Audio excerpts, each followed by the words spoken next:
voices that were not previously heard before. And it wasn't just about lifting up all voices. It was a recognition of where the world is today. And part of that voice that was lifted up in the campaign in 2008, and I think is really that this is an irreversible change, is the voice of young people. And I think we're benefiting as a world from that. I think we're seeing young people step into their bigness. Dream big, dream bigger, dream biggest. If you can dream the biggest. And those who dream only for themselves, they do not make this world a better place. But those who can also dream for others, then they make a better society, a better world. So dream big and dream for betterment of everyone. I'm talking really about every human being being a leader. Every one of you has the capacity to show leadership in your own family, in your own schoolroom, in your own college, in your own society, community, in your own country, in your life.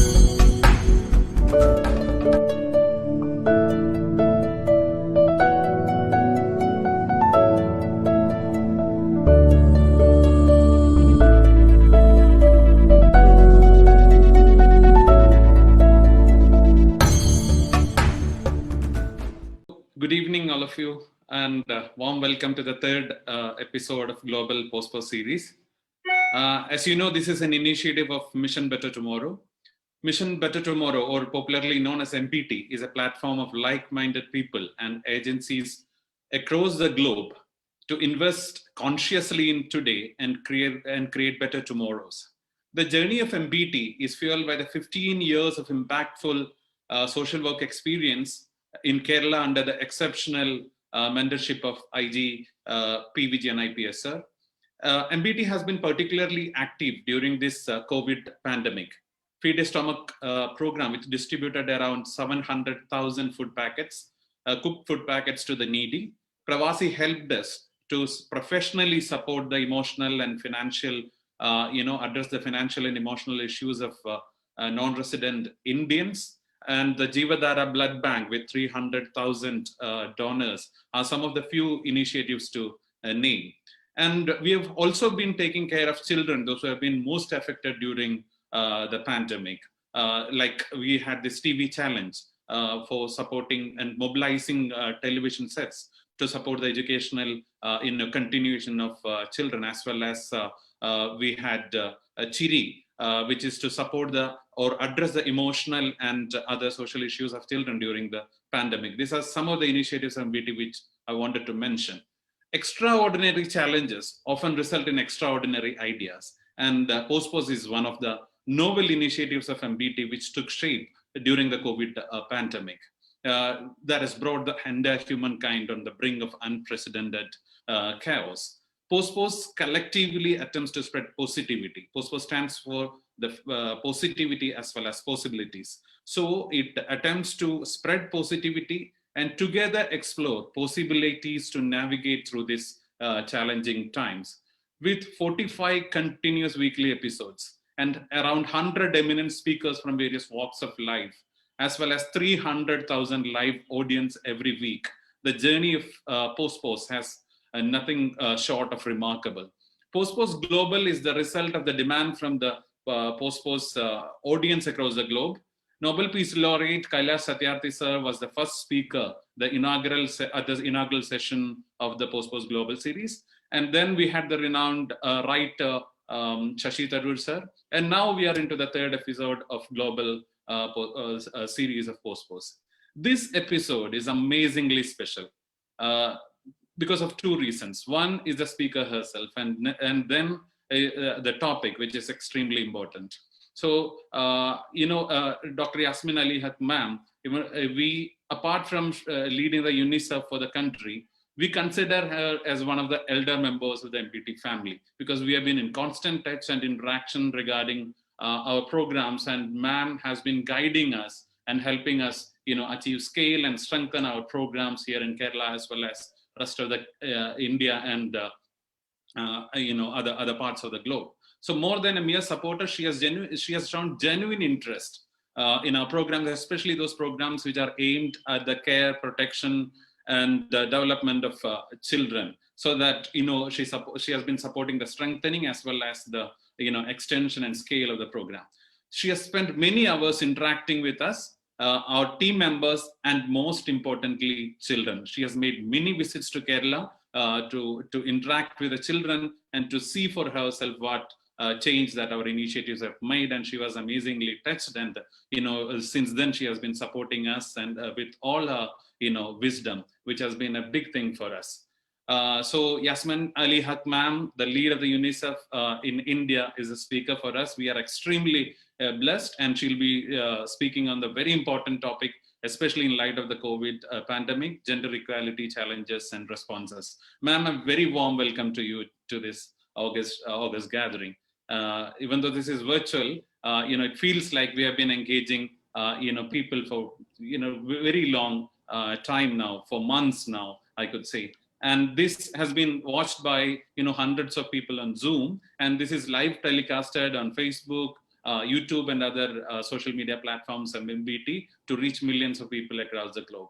Let me also welcome our mentor and our guru, Sri Vijayan IPS sir, to this this gathering, and he has been the constant support and inspiration to us. And without, MBT would have remained a distant dream without his constant inspiration and guidance. And last but not the least, Pos-Poss owes to the constant support from its audience, from across the world, and they have been making this, they have been inspiring us with their engaging presence and support to us. So before we move on, let me invite, IG Vijayan sir to deliver the opening remarks of this program. Thank you. Very good evening, ma'am. Very nice to meet you once again, at least on the virtual platform. And very good evening to one and all. Thank you, Safe. This is actually, it's a great honor for all of us. Actually, our great mentor is participating in this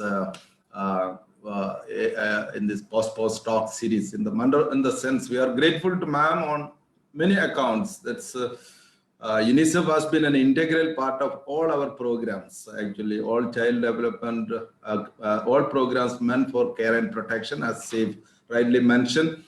And ma'am was very kind enough to be with all the time to listen to us, to understand the programs and its effect and impacts, and interacting with us. And we hope that in coming days we'll strengthen our interaction more and extend the benefits of this program to the rest of the India too. Ma'am has already offered that is wherever UNICEF is there, she will be keen to take this project to this that part of India too. And this is today I would like to make a short presentation on this topic, this gender equality and challenges and responses. Especially, I think that whatever we have achieved during last several years actually has been to great extent has been vanished by this COVID pandemic. But at the same time, it gives a wonderful opportunity to start afresh. Especially, we are all thinking about new normals. What type of new normal it should be in, at least after post-COVID period. So here the Human Rights Declaration states that is all human beings are born free and equal in dignity and rights. It's applicable to the gender equality too. And especially in the case of that every individual is having the freedom of no distinction in the name of sex actually. So here this is that is in Indian Constitution says that the Constitution of India Article 15 says that no one shall be discriminated in the name of sex. Especially the state shall not be discriminated in the name of sex. But people often complain that they are not talking about the persons being discriminated by persons discriminating one another in the name of sex.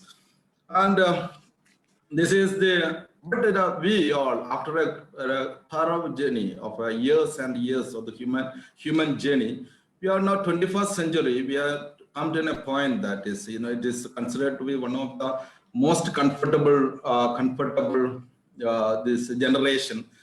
Means due to several inventions and the discoveries and all. Now, it's the most part of the world, people are starting thinking about the building up a society based on right and based on the right-based approach. Here, that is the basic concept is that the equality, especially the gender equality, a fundamental right. No one has any right to discriminate each other, and especially in extending these equal rights with respect to the all resources and opportunities too. So that is why that is, and it is the responsibility of any modern person, modern individual, that is, it should be part of, it is an integral part of his behavior and his civic sense, that is, and the humanity, that is, he must follow, that is, no discrimination is being done against any women. Here, that is one thing, especially the southern side of the world, the southern South Asian part of the thing is that is most often that is that are the major challenges which we face, that is the socio-cultural traditions. Socio-cultural tradition, it says that is mostly the patriarchal society in which that is there are certain do's and don'ts, unwritten do's and don'ts which we have been following over the period, in which it says that women is second to all, that is in economics we used to say that is the female member of the family, the residue takers. That is, if there is an that is in the family budget, if there is a problem comes up, the burden will come upon that the female member of the family. That's especially in the case of in poor family, the food cases also. That is the male head of the family will be served the best part. Then the male child will be fed. Then only looking at the girl child, the family, the female head of the family will be taken care of only if at all something is left out. So here, this is the age-old norms and belief is that it's not just being followed by male alone. It is by the women also of the family is following. That is that the belief is that women is not having some certain which harsh do's and don'ts has been prescribed and thrust upon that the female and male child from the female child from the very beginning itself.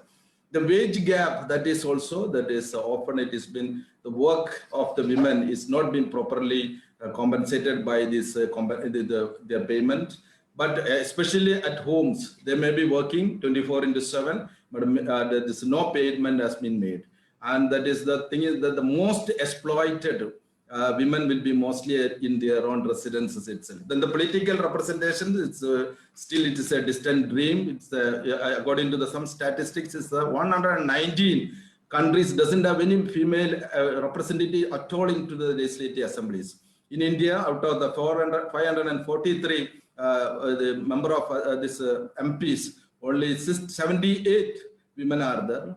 78 women members are there in the around means in out of 238 this Rajya Sabha members, only 27 women representatives are there. It shows that the pathetic condition, it is at the higher level of the decision making bodies. Then we can imagine what type of policy will be generally been made by this the system. So then the violence against the people, and moreover, when we talk about this wage difference and the political representation and so, some calculations made by the international agencies and global economic summits and says that if there is an equal opportunities is given, equal opportunities in employment is given, the growth of the economy of this, the entire world will be jumped by 12 trillion dollars. That means it will be more than 3 times of the total GDP of India. So the violence against the women, especially that the COVID, so according to some statistics, it says that 35% of the women are subjected to either physical or sexual violences, and COVID has exaggerated and actually intensified all sorts of the agony of women all over the world. Actually, that is the most suffered lot among this all will be that is the women. And especially they are mostly working in the informal sector. They have been thrown out mercilessly. At the same time, their home care, the care for this at home has increased because the children are locked down in their houses and they have to take care of them. And at the diseased person, especially during the COVID period, it has become this responsibility of women. And COVID, the frontliners, when we talk about in the fight against COVID, 70% of the health workers are, we must understand that is the women fold of our women fold actually. That is, then this is the, what will be, that is, that UN, the SDG, it's sustainable development goal 5 says that gender equality is actually necessary for, it is true that the peaceful and prosperous sustainable development.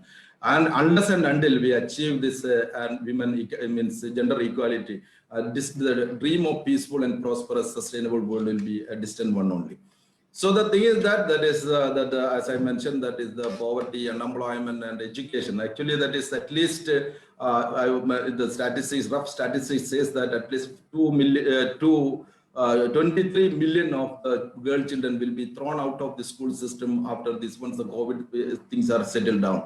And the violences inside the home has increased during this period due to several issues. In India, this National Women Commission says that it has been increased by 100% during this COVID period. And then there's one thing that is we must understand, that is we have to all that is all asked to. But 2-3 things which I would like to bring to the notice, that is the gender equality is something. It is not something to be insist or imposed upon. It should be the part and parcel of our day-to-day behavior and attitude. And unless until it will not work actually. And second thing, that is the thing is that it should not be something, that the age-old saying is that is, the very behind the very successful man there will be a woman. So that concept we have to change. That is, besides a very successful men, there is a successful women too. To that extent we have to go. Ultimately, that is when we think about the discrimination in many forms, so we will think from the point of the biological point on, or the psychological point on. When we look at the biological point or the psychological point of, we will say that there is some sort of something to be discriminated. When we raise ourselves to a conscious level, it is, I think that is we should be more empathetic and more concerned about the fellow human being, because the consciousness says that there is no discrimination between that and this. That is the ultimate reality too. Thanks a lot to all of you. Thank you once again. Thank you, ma'am, for joining us. Thank you, sir. Thank you for providing that insightful backgrounding for the session. Yes, as you have rightly said, attaining balance in gender equations is the first step towards a harmonious existence in the post-COVID scenario. I am Anand Haridas, a member of Mission Better Tomorrow. Now let's move on to the keynote address. Dr. Yasmin Ali Haque. Welcome, ma'am. As Saif has rightly pointed out, you have more than 2 decades of experience in handling issues related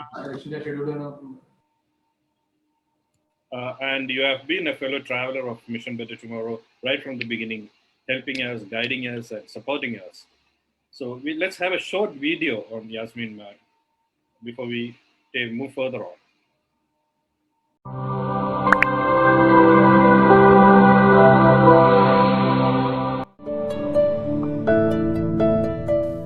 Mission Better Tomorrow, inspiring positivity and exploring possibilities.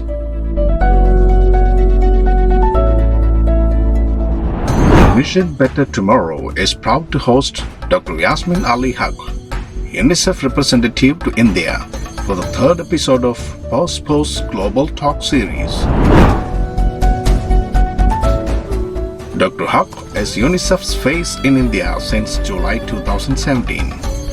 She has been with UNICEF for the last 24 years, holding leadership roles in UNICEF programs in Bangladesh, South Sudan, Ghana, and Sri Lanka. Dr. Haque has a core competency in dealing with issues related to women's and child rights and in child-centric development programming. She believes in collaborative action. Dr. Haque is the perfect choice to speak on gender equality, challenges and responses. Madam, a warm welcome to Mission Better Tomorrow Pos-Poss Global Talk Series. Once again, we are honored to have you here with us this evening, ma'am. Let's start because our Zoom hall is already full, almost full. We are reaching the capacity crowd in Zoom and thousands are watching in our other social media channels. So without losing much time, let's start the session going. Ma'am, can you please share your thoughts on the subject that we have identified for today? It's gender equality, challenges and responses. Let me begin by congratulating the Mission Better Tomorrow team and especially Kerala State Police who have been behind this, and Inspector General Vijayan's personal commitment to the issue for organizing Pos-Poss. Indeed, it's a very genuine concept, and I'm really honored to be invited here. Thank you too for the kind words from Anand, from IG, Vijayan, and also from Saif. And this is really an excellent initiative to strengthen engagement with our young people. In today's interactive session, we are touching upon a very important issue around gender. And I would say that gender is not just about girls and women. Gender is very much the role that the different sexes occupy in society and how that affects their aspirations, their opportunities, and their achievements. Now, we know Kerala is one of the most progressive states in India. It has spearheaded some of the very promising and interesting women and girl empowerment programs for over 2.5 decades. And just to mention a few, the efforts undertaken by the government on gender budgeting, a total of close to 4,000 crore constitutes the gender budget for 2021, which is about 18% of the total state plan outlay. There's also active efforts for increased and equitable participation of women in local governance. And I've seen myself the powerful role that the Kudumbashri program for promoting women's entrepreneurship and leadership is providing, and the remarkable job that these women have been taking in building their communities and their societies. Private partnerships too, She Taxi, it promotes employment for women and also contributes to making public spaces safe and gender friendly. There are challenges, of course. What would we be without the challenges? What would make us aspire to do even better? And let me just note a few of them. According to the latest National Family Health Survey, Kerala is among the 8 states where we see a fall in the sex ratio at birth over the past 5 years. The state sex ratio reduced from 900 to 951 in 2019-20, from 1,047 in 2015-16, as per NFHS 5. So where we would be expecting to see an increase, we are seeing a decrease. As per the World Economic Forum's Global Gender Gap Index 2020, India itself has slipped to the 112th spot from its 108th spot in 2018. And this covers 153 countries.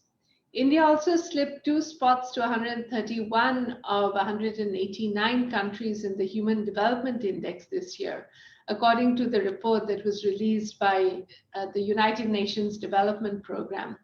So we see that women continue to face challenges vis-a-vis ownership over resources, especially land resources, over decision-making and mobility. And of course, we heard from IG Vijayan about the role in civic society, in parliament, how we are not seeing the type of growth that we need to see. Now, for adolescent girls, these challenges are much greater. For instance, as per NFHS 4, only 22% of girls aged 15 to 19 have the freedom of movement to visit a health facility, a marketplace, or even go outside their village. So while we've seen great progress, we've also seen areas where a lot more needs to be done. During the lockdown pandemic especially, we've seen gender-based violence worsen. As per the National Crime Records Bureau, Kerala is among the top 6 states for crime against women and girls. Now, this increasing violence against women and girls has serious implications on equality and in building equitable relationships that are violence-free. Also, in today's world, we do need to understand that gender relations are also looking at not just male and female. We do have to consider the transgender and the gender neutral roles that are acknowledged more and more even in countries like India. So I'll stop here, and maybe I'm really excited today to be questioned and challenged by the some of the members of the audience. So let me hand back to you, Anand, and really appreciate your bringing me into this forum. Thank you, ma'am.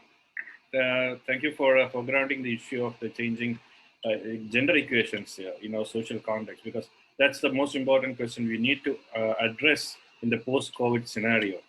So now let's move on to, as you have rightly said, people have been flooded. We have been flooded with questions across the world ever since we announced that you are going to be our guest on the next Pos-Poss Global Series. Of course, we cannot take all the questions. We have selected some of those questions, and those questions have addressed to different aspects of the subject that we are discussing today. So let's start with Ms. Nandita Bose. She's the Vice President of the Translational Immunology at Iversell, Minnesota, USA. Over to you, Ms. Bose. Please ask your question. Are you online? Yes, I am here. Thank you so much. Thank you for the wonderful talk. I was wondering, gender equality is such a catchy phrase these days. And for that to become much more than a catchy phrase, there needs to be like a fundamental change in the mindset of the people across the world. So what do you think, civil society organizations like NGOs, or even the multilateral organizations like UNICEF, could play a role in bringing about this movement? Thank you so much, Nandita. This is an age-old question. I am thinking to my late father. He once asked me, what is the biggest battle in the world, the longest battle in the world? And I tried a couple, and he said, no, it's the battle of the sexes. Mm-hmm. And the tragedy is that we're in a battle. However, when we talk about equality, we're talking about equal value and equal opportunity to the sexes. We're not talking about one more over the other. And when we talk about children, it's the fact that every child, whether boy, girl, or transgender, they have the right to reach their full potential. And it's really the inequalities that keep them from reaching this aspiration.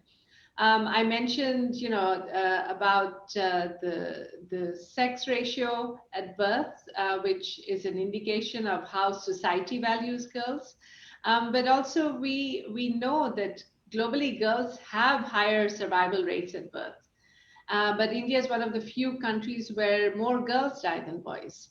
Sex ratio at birth is falling.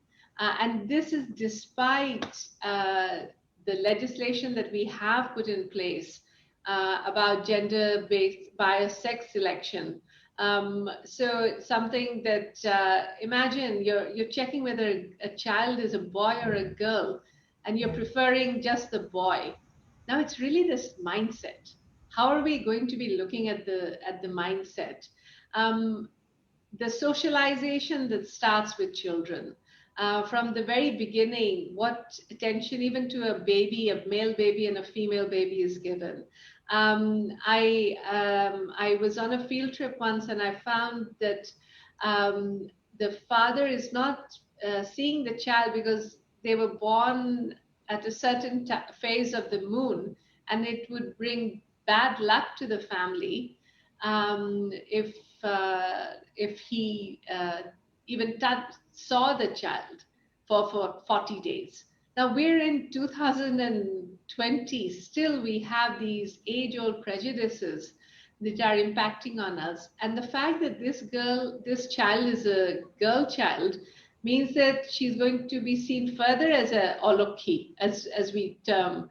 It's always an olokhi, which is a female term, if I can put it that way.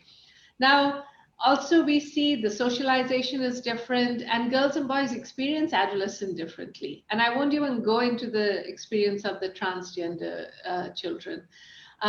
Boys tend to experience greater freedom. Girls tend to face more limitations to their movement, affecting their work, education, marriage, and social relationships. And if I can give you just one example, even from working with a UN organization, I was talking to a colleague, and she was telling me when she wanted to go for her master's, her father, in fact, said, "Okay, you go, but the money that will be required will come out of your dowry." Now, we have found a way of commodifying girls and women, and that's where the gender barriers that we place in for children continue not just in childhood, they go right into adulthood, and the challenges that we see that women face over resources, decision making, and the propensity of violence are a reflection of what starts at childhood. It's also important that we understand the role of the boy, because gender is not just about girls.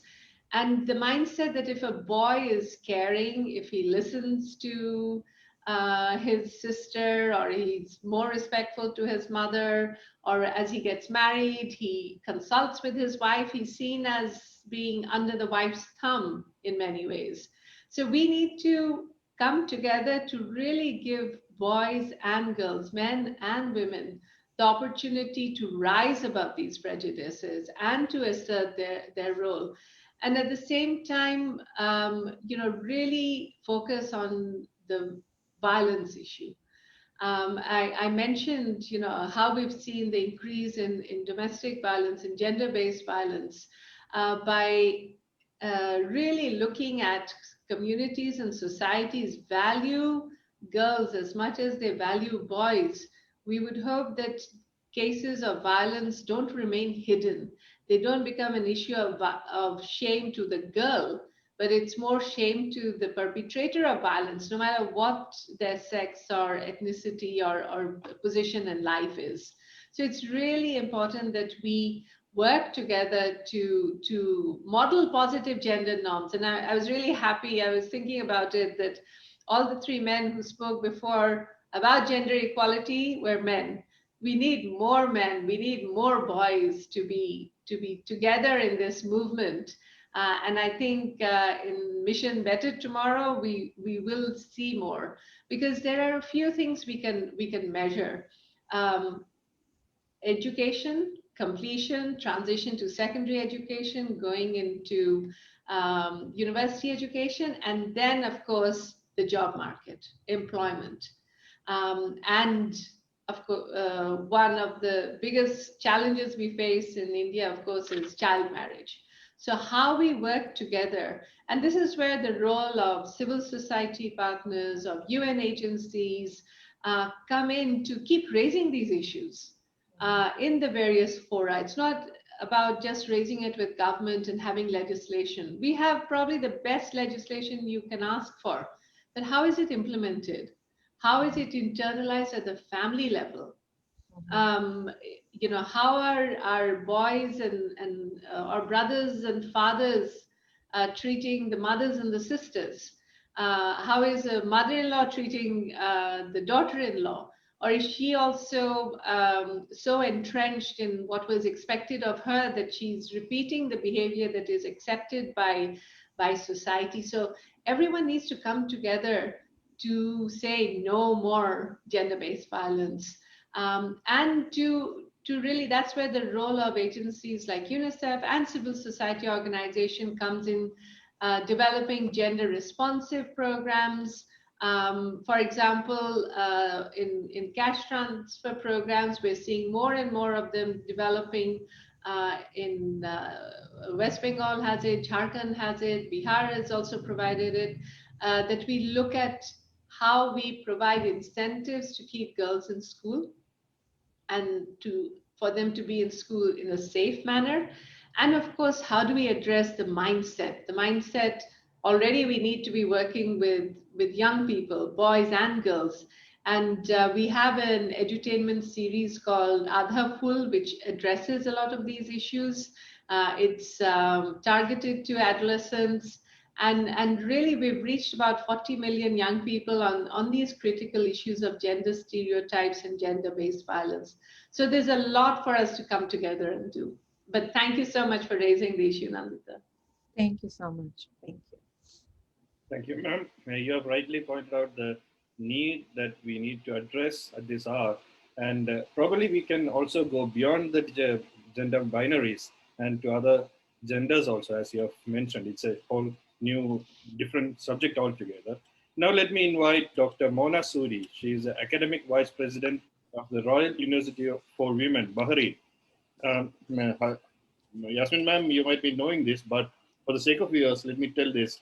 The Royal University for Women is the first purpose-built women-only private university in the Kingdom of Bahrain. As we discuss the gender equality today, it will be interesting to listen to Dr. Suri's question. Yes. Ma'am, please. Yes, thank you very much. Thank you, Mr. Anand, very much. It was indeed a pleasure, Dr. Yasmin, listening to your keynote address and addressing these major things as a bird's eye view of what is happening in the world. I just wanted to ask a question that, as we all know, women play a very important biological role as child bearer and caretakers. And these roles most often have an adverse impact on their education and careers. Now, further, women have, when they join back their job after their maternity leave or after, raising the family, they actually have to reestablish themselves. They have to prove themselves again to the people. So my question is that how can provisions be made in the education system in general, and in order to make them more women oriented, and also how women could be supported for better career opportunities? I think we all need it very much, looking at the scenario that you have given us, that from education till career, we have to support women. So how do you think this could be done? Thank you. Thank you so much for that question, Dr. Suri. We need to look at the conversation probably a bit differently, and not put it all on schools, and not put it all on the career side of it, or the job side of it, but also look at what can the men and boys in the family also be doing to help change this. How can they be sharing some household chores and share the burden of childcare? How can they be more committed to see that the girls are able to complete their education and that the barriers of equal opportunity at work are mitigated? And I'm sure you've experienced it yourself, and myself being a working woman and a mother, it's a balancing act, right? We're constantly juggling the different roles. But if we did not have the type of support from our families, and I think back to the role, especially my father provided for me in giving me the confidence and in telling me that my priority has to be getting my degree so that I can be financially self-sustaining no matter what. And that's what his expectation is of me. And I think that's really important, that our parents set the tone of it, that they give girls and boys the same opportunity.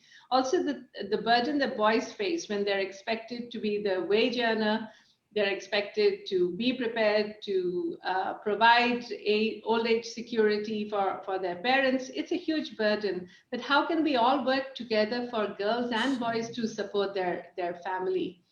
Now, when I look at the job side of it, maternity benefits are crucial.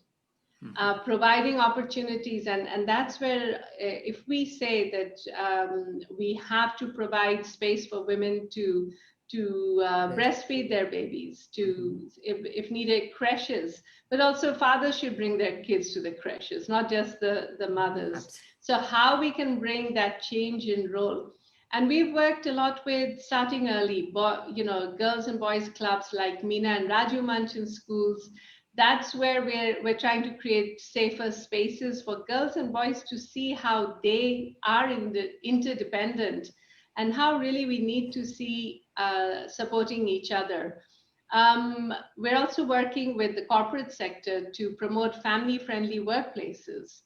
And in many countries, and I can give the example of Bangladesh, where the government industry apex bodies have come together to look at providing creche facilities for women so that they are able to come to work. And it's really about looking at how can we enable it? How can we stop piling on top of the plate of the woman? But think of the women who are full-time homemakers. They're not paid, they're not acknowledged. And you ask them what they do, I do nothing. So even the women themselves are not acknowledging the work they are doing. So it's really about how we can bring up this value for everything that women are doing. Thank you so much. Thank you. Shukran. Thank you, ma'am. You have rightly pointed out in the beginning that more men should be asking questions. So we'll take a question from next question. Well, this is in a way from your own side. Mr. Ausay Padiyakudi is a Chief Technical Advisor on Trade for the United Nations Industrial Development Organization.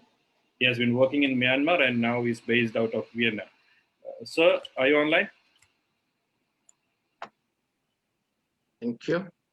Please go ahead. Good evening to everybody.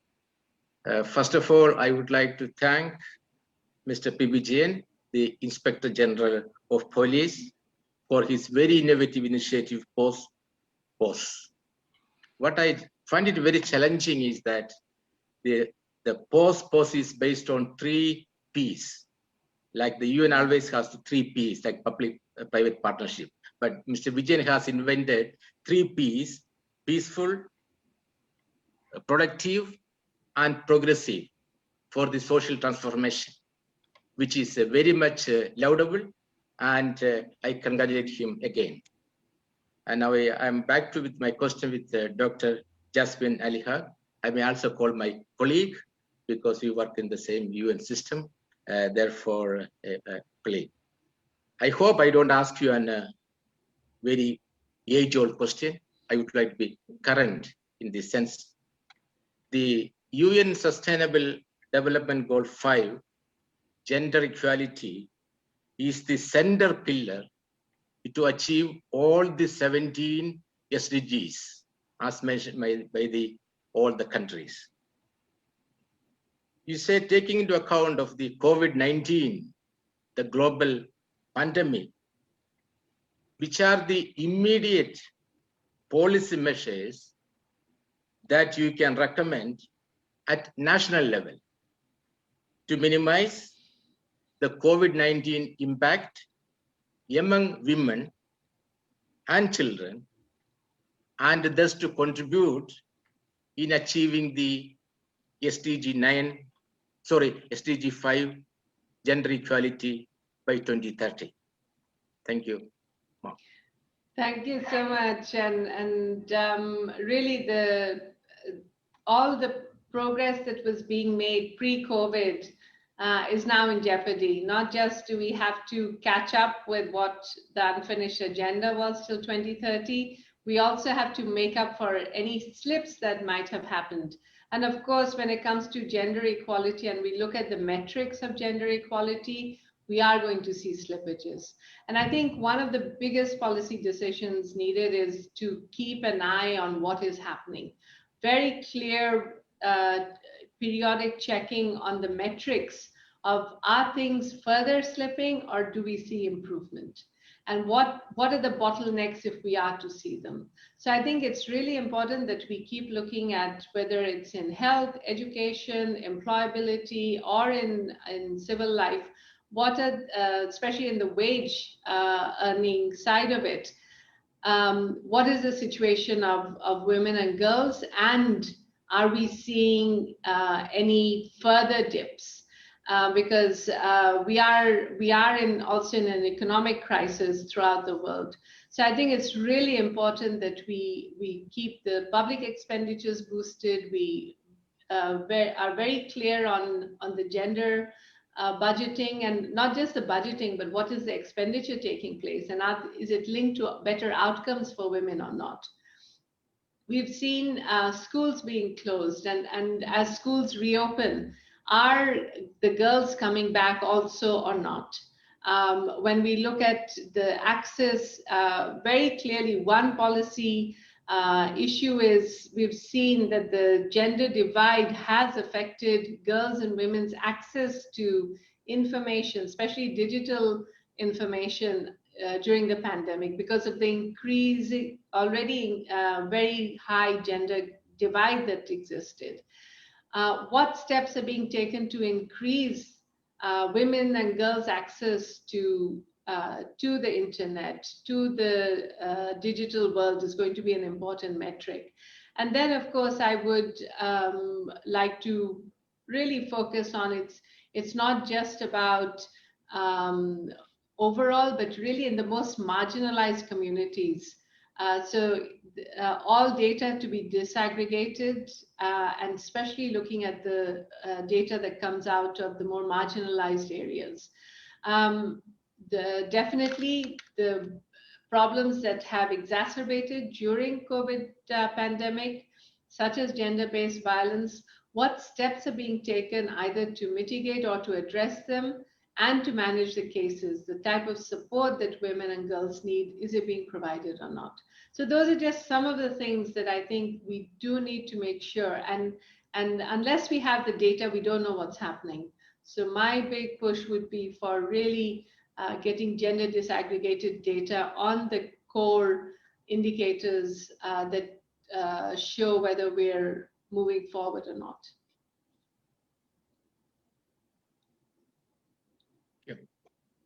Thank you, ma'am. That's about taking an informed stand on how to move forward. So from Vienna to London, Miss Natalie Curtis, a music grad student from graduate from Colchester, has a question for you, ma'am. Natalie, please go ahead and ask your question. Natalie, your mic is muted. Please unmute your mic and ask your question. Yeah. Hello there. Thank you for giving me the opportunity to ask this question. Very pleased to meet you. So, given that we know only too well, as you've said earlier, how complex and hard fought the international battle for women and children's rights has been historically, here in the UK, we've made a great deal of progress, but as you said, we found we've still got a long way to go. With that in mind, my question is this: what could be the roadmap for a real and lasting change that UNICEF have for a complex social system like in India? Nice to meet you too, Natalie, and thanks for that very easy question.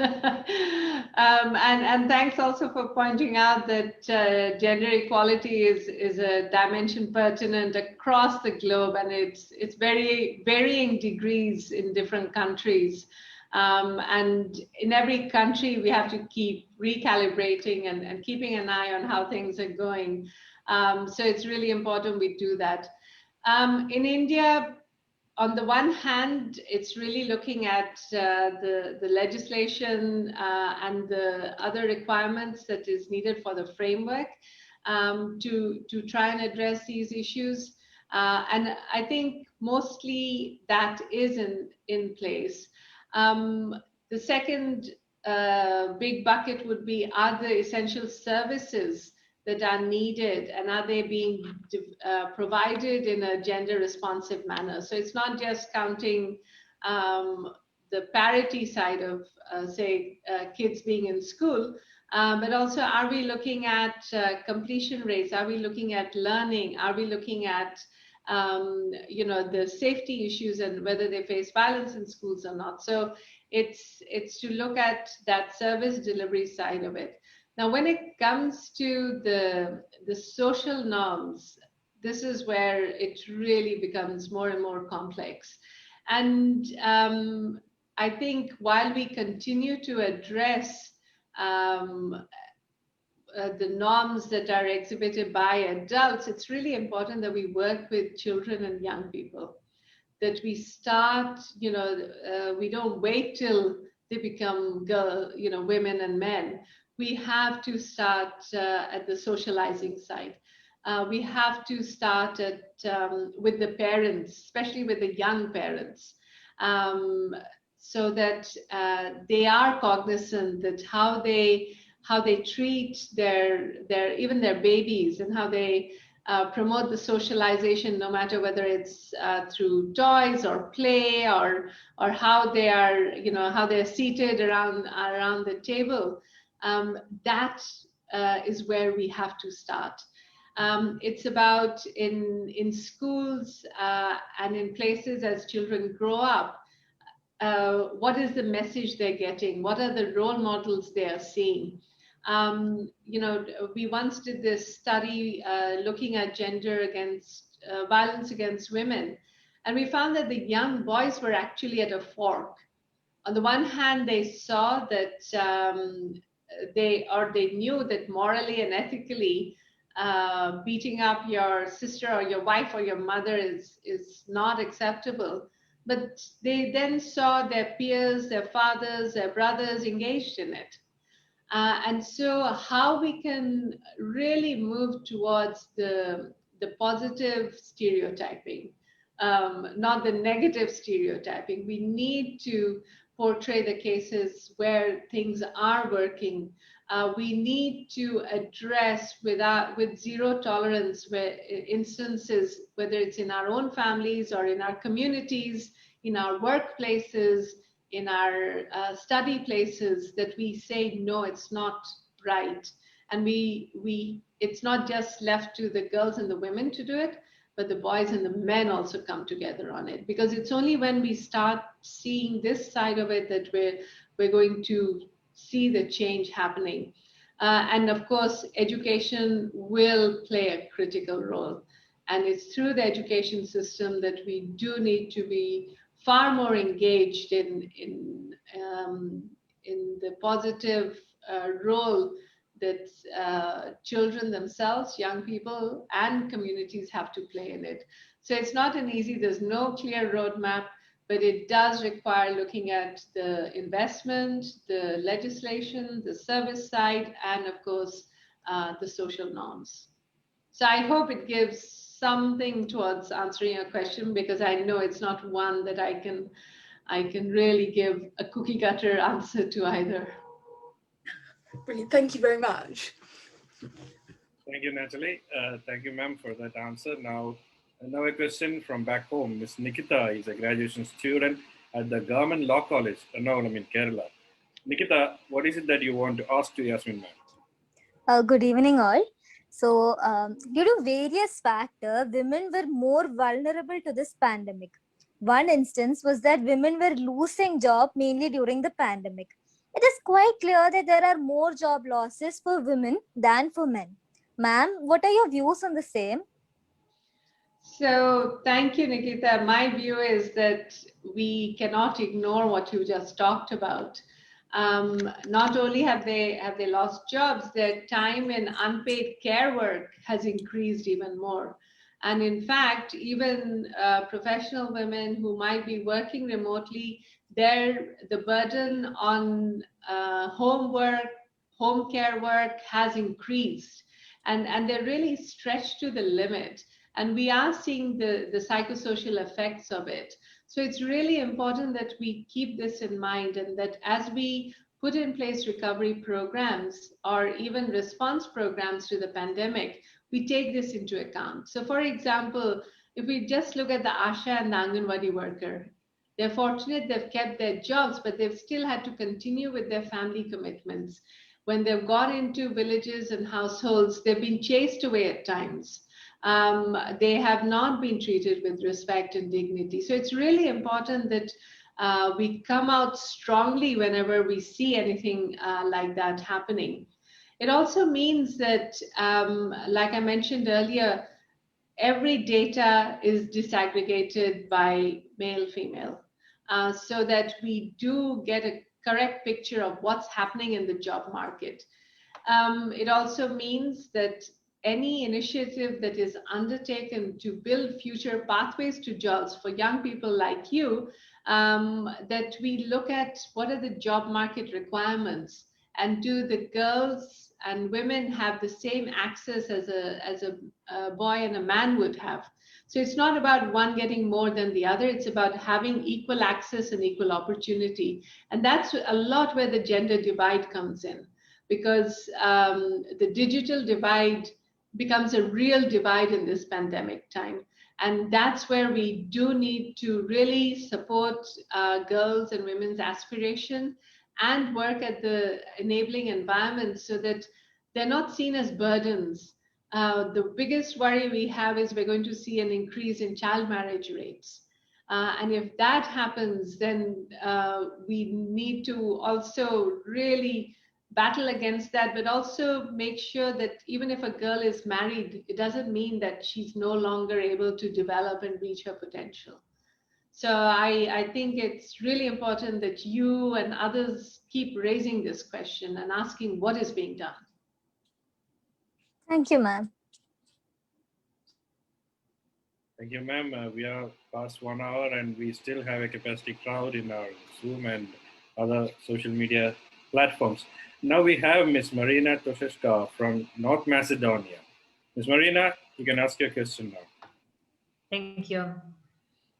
Greetings from North Macedonia, and congrats for this amazing initiative, because learning from the best and connecting each other and networking showed us that we are better together, and only together we can build the better world for every human being. Dr. Haque, my question to you. You have worked in conflict-ridden areas of Sudan, Bangladesh, and other places. So what are the unique challenges to gender equality which can be seen in such situation? And also, how can we address them? Thank you. Thank you so much, Marina, for highlighting or spotlighting the plight of girls, women, and children in conflict-affected areas. I worked in South Sudan, and there, one of the first things that struck me was the women didn't smile as much. Young girls, you smile at them, their immediate response was not to smile back at you. And I think this can be jarring, because when children don't interact, when they don't respond to a smile, you know that something is seriously wrong. And then when you look into the fact that 70% of children of under 18-year-olds had never even stepped into a school. When we see the conflict, there was a North-South conflict, but also within the country, there's the conflict between the tribes. And we've seen gender-based violence being used as a weapon, even in the tribal conflicts. And when you see that, I think that's where a unique challenge is, because in conflict situations, the rule of law is not as it should be.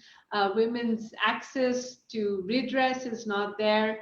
And it's a silent suffering that they have to go on with, because they're not getting their basic services. They don't have the forums to bring issues about. And that's why it's really important that we look at the numbers closer. So, for example, we were running child-friendly spaces for populations who were displaced. And when we started looking at the numbers, we found that there were more boys coming to these spaces than girls were. But until we asked the question, we didn't see the difference. And then we had to go back and ask why. And we found that a lot of it was the families were scared to even let the girl move from their hut in the displaced camp to the child-friendly space. Or the girl was more engaged in helping her mother in the household chores and looking after younger siblings than she had to go and participate in something which was seen as play or frivolous. So that's where working with not just having the policy framework in place, not just asking the questions, but really working with communities and community leaders. Because every community will have an elder. They will have someone that the parents respect. They will have someone that the children respect. How do we get them to encourage girls to come forward? How can we get them to say, no, it's not right, for them to stand up to any violence against girls? So it's really important that we work with local communities, especially, while we put in place mechanisms to A, detect, and B, to manage the cases. And it's not just the immediate management, it's what about the psychosocial recovery that is needed to go with it. So very much what we would see in a non-conflict situation, it just gets amplified and it gets multiplied many times more. And that's where a lot more attention is needed. I hope this answers your question. Thank you so much. It was wonderful. Thank you. Thank you, ma'am. I think there is time for one more question. This question is by Abel Jomon, Vijayan Higher Secondary School, Kottayam, a district in Central Kerala. Ma'am, before we go into the question that Abel has for you, let me introduce Abel. He is a student police cadet, because just now you have talked about a generation of girls who have forgotten to smile or who dare not to smile. The Student Police Cadet is a hugely successful social intervention program that evolved under the thought leadership of Vijayan sir. In 10 years, it will create an army of socially responsible students who are change makers in a larger sense. Abel is a representative of this Student Police Cadet army. Abel, are you ready with your question? Yes, sir. Please go ahead, Abel. Ma'am is waiting. Good evening, everyone. Hi, ma'am. Hi, Abel. Abel, can you speak a little bit louder? Okay. Yeah. My question is, everyone speaks of the need for women to talk their place at high table. But this change starts from home. What must the men and the boys of our household do to include the gender equality in their daily lives? What a wonderful question, Abel. And I'm sure, firstly, let me also say how excited I was to meet the Student Police Corps. Amazing how young people have come together to learn discipline, to learn about social responsibility. And the fact that you're asking me this question is great too, because it's really important that, as I've been mentioning, that the men and the boys in our household do their utmost. And we need to reflect on it, how that behavior is really either inhibiting or supporting girls in taking up their place. So the role of parents and caregivers is crucial.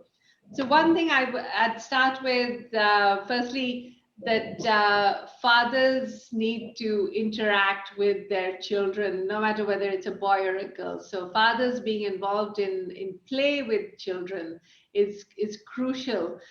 We've seen that studies have shown us that boys are more likely to have playtime, especially after the age of 4 years, than girls. But if the parents, fathers and mothers don't differentiate between boy and girl, that's probably one of the best things they can do. So all the permissions that a boy has, a girl should have, and all the expectations that are there of a girl should also be there of a boy. Treating them equally. Household chores. Abel, does your mom ask you to do household chores? Maybe Abel can't hear me, but it's really important that I remember when I was growing up, my mom made sure that my 3 brothers also had to do household chores. So it wasn't just on me. And now I see they help their wives and their daughters very different to what their friends do. So these habits that are inculcated at childhood are very important. In fact, the Malayalam movie Great India Kitchen drives this point of household chores to be equally shared among the genders, if I can put it that way. As adults, we have to be role models, not just in public life, but also in our personal life, at home. And we have to be cognizant and really pay attention to the equal relationships by sharing the roles and saying no to violence. If I see my sister or my mother being beaten, I need to stand up and bring it to the attention of the elders in the family, because children pick up stereotypes. They observe their surroundings, and it's really what the parents show the children that they do pick up. So it's really important that nowadays, when I was growing up, at least, my parents or my father didn't really talk to us very much. But I see him talking so much more with his grandchildren because he has the time. And if we had not been talking to our children, sharing our concerns, hearing their concerns, and we also need to not use some simple language, language like don't cry like a girl if a boy is crying. Yeah, it's okay to cry, whether you're a boy or a girl. You might need to cry sometimes. So not putting the pressure on one child. Children need to be able to show their emotions. And that way they will learn patience, they will learn empathy. So to talk to children about the intersectional issues of racism, caste, and disability is also crucial. Because if I see a person with a disability and I say they're a cretin in a very demeaning manner, I'm setting the space free for my children to follow me. And that's really not right. How parents, we have had to evolve with our children, and it's really important that that continues. We have to teach our children to respect differences and not to promote body shaming. Especially when it comes, no matter whether you're a girl or a boy, how you look, what color, whether you're dark or you're fair, and for children to grow up confident and comfortable in their own bodies and minds is really important. So yes, there's a lot to be done, Abel, and I'm sure the student police corps is going to be taking this further more and more. So good luck with everything you're doing. Thank you, ma'am. Thanks a lot for your valuable messages. Thank you, ma'am. Thank you for connecting that answer to the Great Indian Kitchen, the film. So before we wind up, let me add to that just what you have said just now. In a recent international conference on gender equality, renowned development economist Dr. Jayati Ghosh, she flagged the patriarchy as the major issue for gender equality. But then as a film and whatever you have highlighted, patriarchy has become subtler, much more subtler than before.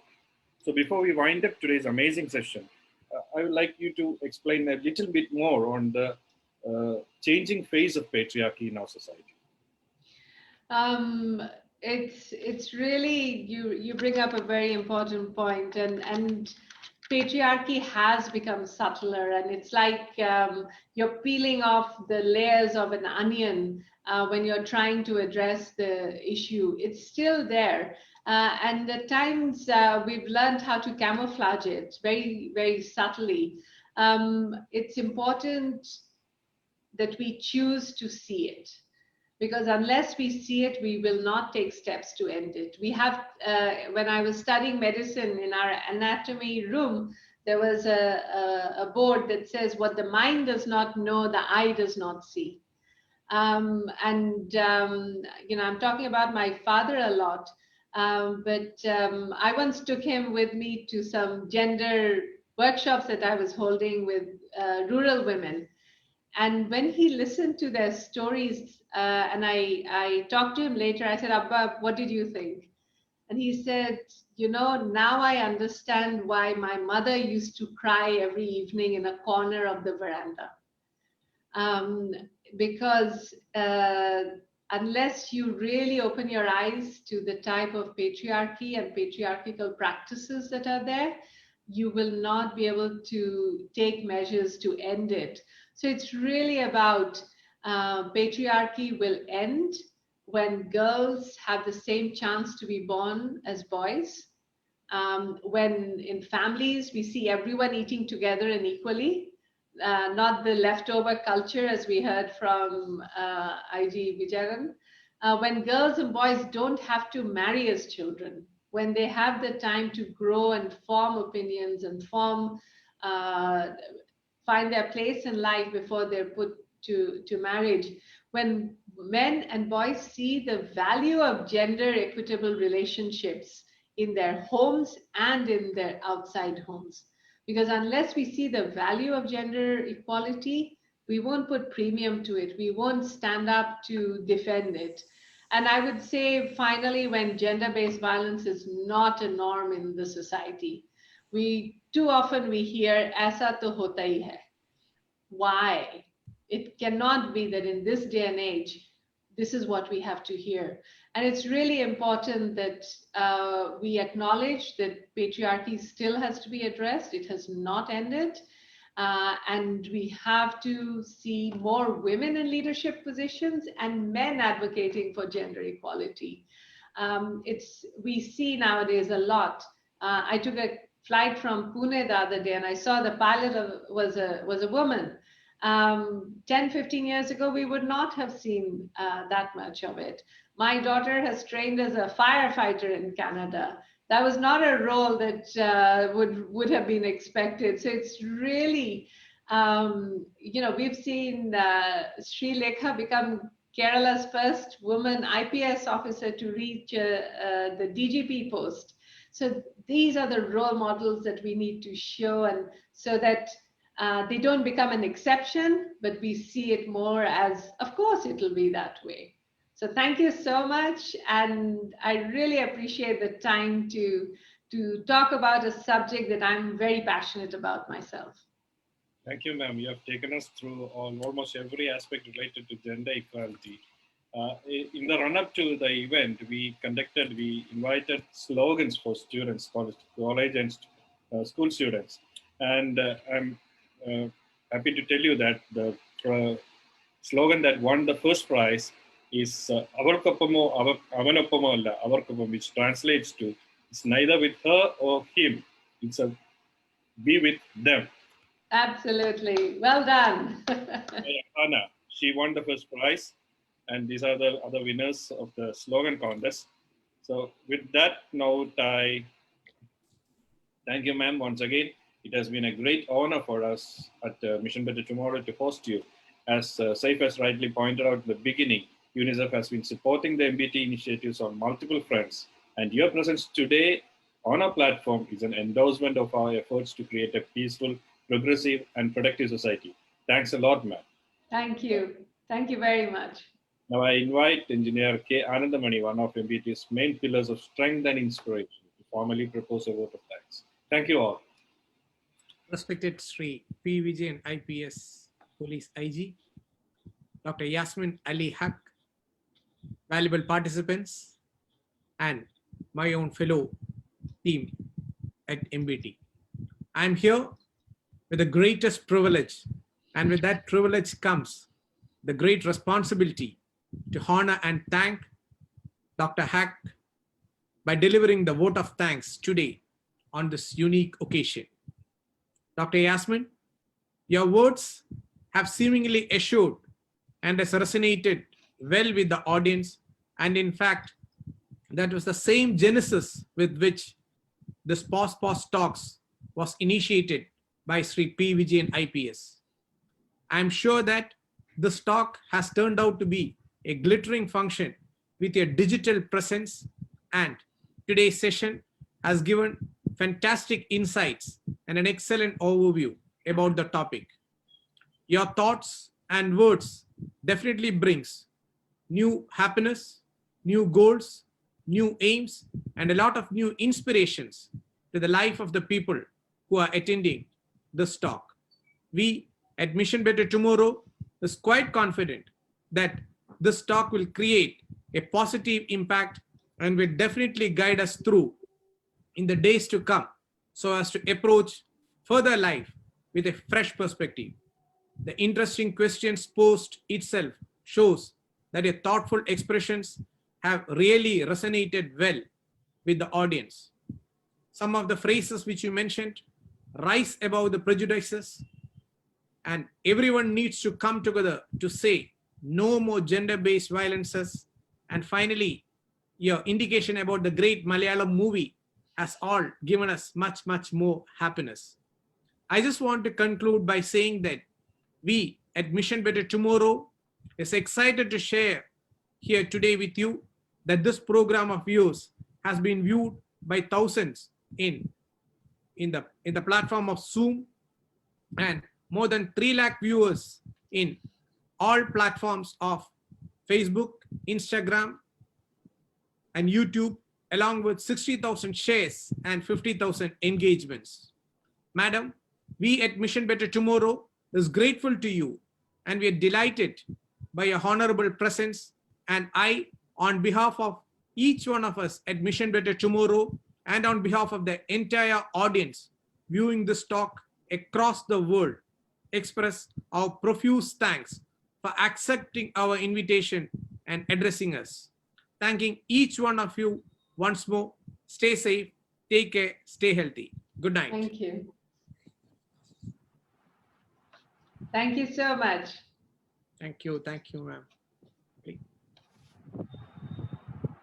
Jana Gana मन अधिनायक जय हे भारत भाग्य विधाता पंजाब सिंध गुजरात मराठा द्राविड उत्कल बंगा विंध्य हिमाचल यमुना गंगा उच्चल जलधि तरंगा तव शुभ नामे जागे तव शुभ आशीष मांगे गाहे तव जय गाथा जन गण मंगलदायक जय हे भारत भाग्य विधाता जय हे जय हे जय हे